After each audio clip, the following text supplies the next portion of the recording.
Oke, sahabat-sahabat Garuda Fan, pertandingan Timnas Indonesia di Timnas U20 di bawah kepemimpinan dari Coach Indra Sapri telah kita melihat bersama, namun hasilnya sangat mengecewakan bagi kita sebagai para supporter Timnas Indonesia pokoknya Timnas Indonesia supporter Timnas ya. Jadi, apakah alasannya memang betul sebuah fisik dan juga postur tubuh yang menjadi faktor? Kalau kita telah lagi dan juga menerka ke belakang apa yang telah dilakukan oleh Coach Indra Sapri, persiapan yang cukup panjang di Toulon Cup, kemudian ke Jepang, kemudian kemarin di Mandiri U20, bahwa pertandingan ini bukan soal fisik lagi, tetapi bagaimana sebuah taktik dalam menghadang beberapa gemboran dari lawan, kan begitu ya. Jadi sahabat-sahabat Garuda, kalian setuju atau tidak? Apakah ini memang dari Coach Indra Sapri yang blunder atau Coach Indra Sapri hanya levelnya di ASEAN? Dan sahabat-sahabat Garuda, biar gak salah paham, mari kita simak bersama dan tanggapan kalian silakan ditulis di kolom komentar. Pemain-pemain kita, karena ya mau nggak mau kan kita juga bisa lihat permainan pemanasan timnas kita menjelang turnamen ini kan disiarkan ya. Kalau disiarkan kan otomatis ada rekamannya ya. Mungkin rekamannya itu udah dipakai, dipantau dan dijadikan bahan evaluasi oleh tim kepelatihan Iran, dan ini juga ya membuat kita kemarin strateginya kurang begitu mumpuni. Atau mungkin itu bagian dari strateginya Coach Indra kali. Nggak dapat kesempatan maksimal. Kenapa? Mungkin Coach Indra pengennya save energi gitu loh. Jadi itu bagian dari strategi gitu. Mungkin artinya fokus ke laga yang kedua nanti lawan Uzbek. Logikanya seperti itu nggak sih kira-kira? Ya enggak juga sih sebenarnya. Kalau turnamen kan benar kata Mas Amal tadi, memulai turnamen seharusnya memang harus dengan baik ya. Dan dari komentar-komentar para pemain, Ragil ditanya, Doni Tri ditanya, mereka sudah siap 100%, nggak ada yang cedera di tim, mereka siap memberikan yang terbaik. Harapannya juga kita bisa lolos ke Piala Dunia U20 di Chile. Tapi ya memang kita lihat dalam eksekusinya ternyata nggak semudah yang dipersiapkan dari jauh-jauh hari ini. Jadi emang harapan kita adalah di laga kedua ini mungkin ya tidak mudah tentunya menghadapi Uzbekistan, yang kita kemarin 2023 ketemu Uzbekistan. Salah satu pemain mereka, Abdulkadir Kozanov, akhirnya dianggap cukup bagus untuk memperkuat Manchester City, dan level sepak bola Uzbekistan sudah sampai situ. Perkembangan pemain mereka, tier level kompetisi mereka, kita udah lihat beberapa kali bertebaran di media sosial bagaimana mereka mengembangkan grassroots football mereka. Kalau tadi Mas Amal juga udah bilang soal bagaimana memupuk soal perkembangan sepak bola yang nggak hanya situasional, yang nggak hanya sekali-sekali, tapi memupuk untuk masa depan, dan ini yang masih kita harus pelajari dari Uzbekistan. Mungkin maksudnya Bung Firsi adalah meski sama-sama U20, tapi starting point kita Indonesia lawan Iran itu beda ya. Kita mungkin baru 1, Iran sudah di titik 10 begitu. Ya kalau kita bahas lebih ke Uzbekistan ya, Uzbekistan lebih luar biasa lagi memang pengembangan sepak bolanya, liganya mereka juga nggak bisa dianggap remeh. Pun Iran juga kita tahu tadi udah 4 kali mereka jadi juara di kategori umur ini. Timnas senior mereka senantiasa bermain di Piala Dunia, pemain-pemain mereka nembus Liga Inggris sudah, Liga Italia sudah, Liga Spanyol sudah. Jadi memang ya pasti kalau kita katakan step mereka udah di atas. Dan jangan lupa klub-klub mereka juga senantiasa bermain di Champions League Elite ya, bersanding dan lolos ke level berikutnya. Persepolis dan lain-lain adalah tim-tim kuat di level Asia. Jadi mereka ini memang bisa dikatakan lebih dari level kita yang untuk sekarang ini. Oke, Bung Akmal, kalau tadi saya tanya jangan-jangan pemain kita yang grogi, kan nggak mungkin coach kita yang grogi ngadepin Iran. Catatan Anda soal Coach Indra gimana? Ya, buat Coach Indra ini Piala Asia sebenarnya bukan yang baru ya. Sudah setidaknya sekarang sudah kesempatan ketiga yang diberikan. Tinggal apakah Coach Indra akan menapaktilasi Piala Asia 2014 di eranya Evan Dimas, atau menapaktilasi Piala Asia 2018. Saya coba ungkap secara data. Di Piala Asia 2014, kita itu partai pertama kalah dari Uzbekistan 1-3. Kemudian di partai kedua kalah 0-1 dari Australia. Dan di partai terakhir kita kalah 1-4 dari Uni Emirat Arab. Ketika itu kita menjadi juru kunci. Walaupun ketika itu eranya Evan Dimas disebut sebagai golden generation-nya tim atau sepak bola Indonesia, yang diharapkan bisa menjadi tim nasional senior masa depan. Tapi faktanya sampai saat ini ternyata yang tersisa tinggal Dimas Derajat, itu pun masih sering berkutat dengan cedera, beberapa kali dipanggil bahkan tidak dimainkan di eranya Coach Sintayong. Yang kedua, Indra Sapri itu pernah dipercaya menjadi pelatih juga di Piala Asia 2018. Di partai pertama menang 1-3 melawan Cina Taipei. Di partai kedua kalah 5-6 dari Qatar. Kemudian di partai terakhir menang 3-1 lawan Uni Emirat Arab, dan akhirnya Indonesia ketika itu lolos ke fase perempat final, dan di perempat final kalah 0-2 dari Jepang.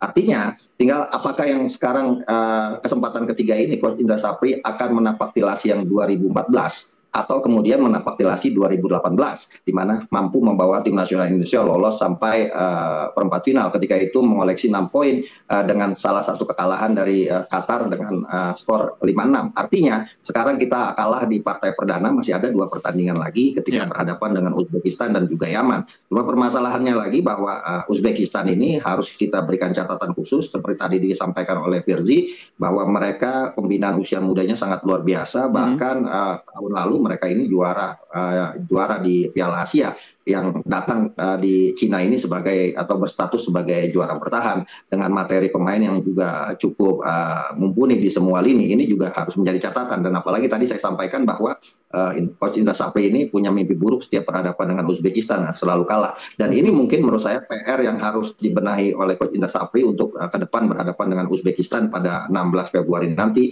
Yang pertama adalah mengembalikan mentalitas para pemain agar mereka tidak terlalu terbebani dengan kekalahan telak 0-3 dari Iran, karena 2 pertandingan masih sangat menentukan. Kalau kita bisa menang di 2 pertandingan ini, peluang kita untuk lolos perempat final sangat besar. Namun demikian bukan cuma sekedar membenahi mental, tapi juga harus tim analisis harus lebih jeli lagi untuk punya data statistik dan analisa dari pertandingan ketika Uzbekistan mengalahkan Yaman 1-0. Dari sini mungkin akan bisa dilakukan analisa ya. Kalau analisanya bagus, maka kita akan bisa melihat sisi lemah dari Uzbekistan di pertandingan ke depan. Cuma permasalahannya adalah kita bisa melihat sisi lemah Uzbekistan. Apakah tim kita saat ini sudah sangat kuat? Nah, ini problemnya gitu kan. Dari sisi misalnya saya secara objektif ingin mengatakan bahwa sejatinya level sepak bola Indonesia, walaupun orang banyak yang kemudian ramai mencaci maki ya, level sepak bola kita belum sampai kepada level Asia yang secara sesungguhnya. Kita baru sebatas memberikan kejutan-kejutan di level Asia untuk berhadapan dengan tim punya karakter seperti Iran, seperti Uzbekistan. Ini mungkin harus punya effort lebih untuk bisa meraih kemenangan, dan ini akan menjadi PR tentunya buat Coach Indra Sapri. Ditambah tadi misalnya catatan dari Firzi bahwa jangan sampai strategi bermainnya monoton sehingga kita kemudian hanya mengandalkan permainan individual pemain, ditambah lagi misalnya taktik strategi Coach Indra Sapri yang filosofinya adalah PPDA, pendek-pendek panjang. Nah, jangan sampai kemudian ini tidak ada improvisasi atau tidak ada tidak ada perubahan permainan seperti ketika berhadapan dengan Iran. Kalau kita tidak mengubah gaya main seperti melawan Iran, maka akan berat untuk berhadapan dengan Uzbekistan. Oke. Recovery, kesiapan mental ya. Oke, sudahlah. Ini kan sudah 3-0 sama Iran gitu kan. Nah, sekarang fokus sama Uzbek. Apa yang bisa Anda sampaikan buat timnas kita? Ya, ini kan persis apa yang disimulasikan di Under 20 Challenge Series kemarin ya di Sidoarjo, bahwa waktu recovery yang pendek ini jadi perhatian dan juga udah jadi strategi dari tim pelatih untuk mengatasinya. Kalau kita lihat memang di Sidoarjo katanya nggak pakai kekuatan penuh gitu, ada dilakukan rotasi-rotasi. Ketika itu Jens juga nggak bisa main karena cedera lutut, tapi sekarang dia udah main dan fit, dan dia kemarin nggak mau terlalu kritik ke satu pemain, tapi dia juga sempat melewatkan satu kesempatan depan gawang ya, yang at least seharusnya itu bisa jadi sundulan on target gitu. Jadi kepercayaan diri harus dibangkitkan. Kalau kata Donitri, memang di tim ini ada tim psikolog ya yang membantu mereka untuk mempersiapkan diri lebih baik, yaitu juga penting sih untuk mengangkat mentalitas anak-anak.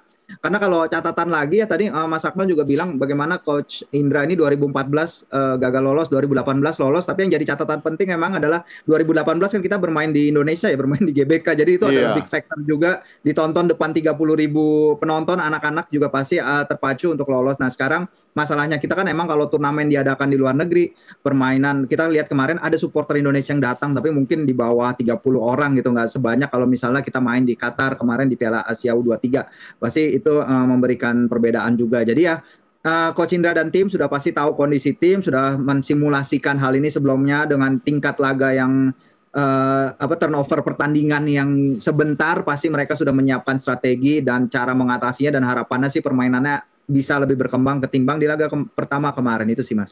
Kalau Bung Firzi lihat grup C ini buat timnas kita ini grup neraka nggak sih? Ya kalau kita lihat misalnya Yemen tadi bisa menahan Uzbekistan ke kemenangan 1 gol doang, ya seharusnya kita punya chance ya. Apalagi kalau dua tahun lalu kita bisa menahan Uzbekistan tanpa gol gitu. Itu juga suatu hal yang prestasi gitu. Nah sekarang kita buktikan nih. Mungkin yang pertama selip kalah 0-3, tapi mungkin yang kedua kalau kita udah harus bisa mendapatkan poin, karena kalau tidak mendapatkan poin ya sama saja secara virtual ya udah tersingkir, walaupun masih tergantung dari hasil-hasil lain di grup. Tapi kalau kita nggak mendapatkan poin ya udah lampu kuning menjurus lampu merah, apalagi kalau tujuannya memang ambisi kita adalah, dan ambisi coach Indra pribadi adalah meloloskan tim ke semifinal yang berarti tempat di Piala Dunia U20. Jadi ya harapannya tentu 1 poin itu adalah minimal sih dari laga nanti. Oke, itu harapan kita. Fokus ke Uzbekistan, kemudian dengan tidak bermaksud merendahkan Yaman, itu adalah sebuah strategi yang lebih tepat, atau kita harus fokus seperti apa untuk laga kedua dan ketiga? Ya, ini laga yang berat ya buat Uzbekistan misalnya. Mereka kalau bisa menang melawan Indonesia pasti bisa dipastikan mereka setidaknya 1 kakinya sudah di perempat final. Dan pastinya Uzbekistan yang saat ini di pertandingan kali ini akan berbeda dengan Uzbekistan ketika 2022 ketika kita mampu menahan Uzbekistan 0-0. Kenapa? Karena ketika itu Uzbekistan sudah dinyatakan lolos di partai ketiga melawan Indonesia. Dia menurunkan semua pemain-pemain pelapisnya sehingga kita bisa menahan imbang mereka 0-0 ketika itu. Tapi di pertandingan kali ini adalah pertandingan yang justru sangat menentukan, karena ini merupakan pertandingan kedua yang harus dilakukan oleh kedua tim. Buat Indonesia kekalahan maka akan membuat kita harus mengangkat bendera putih di Piala Asia ini, dan itu adalah gambaran kegagalan kita di Piala Asia kali ini. Tapi kalau bisa menang itu akan membuka kans, karena di partai terakhir melawan Yaman tentunya akan menjadi partai hidup mati, walaupun di kualifikasi kita hanya bermain imbang 1-1 melawan Yaman. Tim yang sejatinya prestasi terbaiknya adalah perempat final Piala Asia pada 1975. Tapi kalau untuk Uzbekistan, saya pikir mereka akan belajar banyak dari hanya bisa menang 1-0 dari Yaman, untuk bisa setidaknya meraih kemenangan juga dengan skor yang lebih baik dan lebih besar. Karena ini akan sangat menentukan kalau sampai kemudian di akhir grup C ini poin mereka misalnya sama dengan yang didapat Iran, maka selisih gol akan sangat menentukan. Dan sebagai juara bertahan pastinya mereka punya motivasi besar untuk bisa mempertahankan gelar yang mereka raih pada 2 tahun lalu. Sementara buat Iran ini akan menjadi momentum ya buat mereka, karena sebelumnya di Piala Asia yang lalu Iran ini hanya sampai perempat final, mereka kalah dari Irak 1-0, di mana Irak ketika itu bertemu dengan Uzbekistan dan dua-duanya ketika itu berhadapan dengan Indonesia. Dan saya pikir apa yang harus dilakukan oleh Coach Indra Sapri kepada para pemainnya adalah bahwa ini adalah partai yang sangat penting buat para pemain, tapi juga bagaimana para pemain ini bisa tampil lepas menghadapi Uzbekistan ya.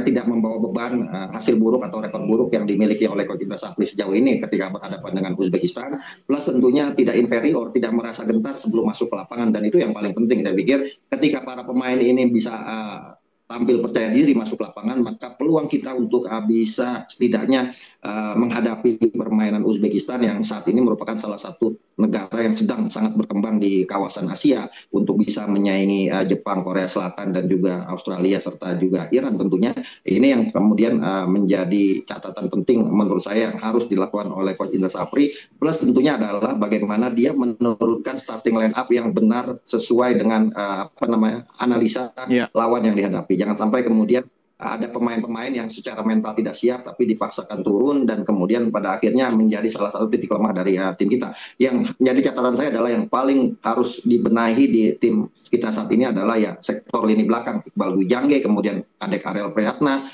Buffon maupun Doni Tri Pamungkas, agar mereka juga bisa lebih tenang dalam berkoordinasi dan berkomunikasi, utamanya dalam mengantisipasi bola-bola diagonal yang kemarin menjadi titik lemah kita ketika kalah 0-3 dari Iran.